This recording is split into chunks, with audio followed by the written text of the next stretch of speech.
Well, if a COVID case is reported in your child's classroom, will you be notified or contacted? It depends what school district you're in, and that has some parents upset. Our Andrew Bartline spoke with a Vallivue mother today who says she was never notified after her child was exposed to COVID-19 in the classroom. Andrew.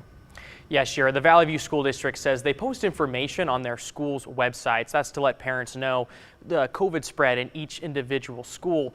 But until more than 3% of staff and students report cases in a 2-week period at a specific school, no emails are sent out and nobody is notified, even if your child was in the exact same classroom as an infected person. Heather Haynes and her family have been taking COVID seriously from the beginning. It's the Russian roulette of viruses. Will you die? We don't know. It's horrible. But after multiple COVID cases were reported in her son's Vallivue School District classroom, Heather says the school district never notified her. Just a simple email or a text that says, hey, your kid has been exposed. I would never have let my children be around my parents. Their babysitter watched them Saturday.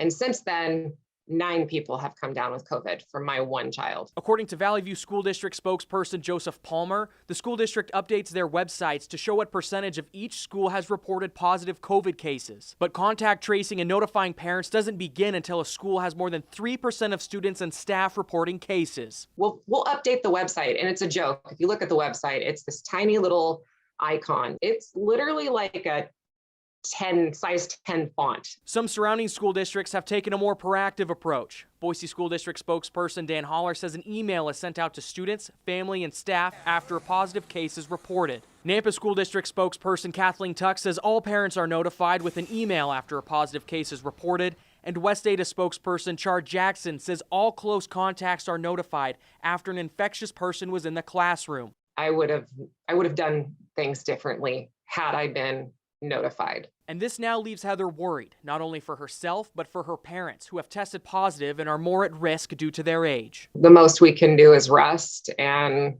do what you're supposed to. Take care of yourself.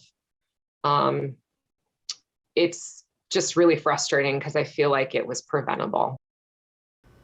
Vallivue says their policy is a living document, and as data becomes more available, their procedure could change. Palmer, the spokesperson for the Vallivue School District, says he sympathizes with Heather's story, but he adds the district doesn't have the manpower to contact trace a school until they reach that 3% benchmark. Shira. A lot of good information there. Thanks, Andrew.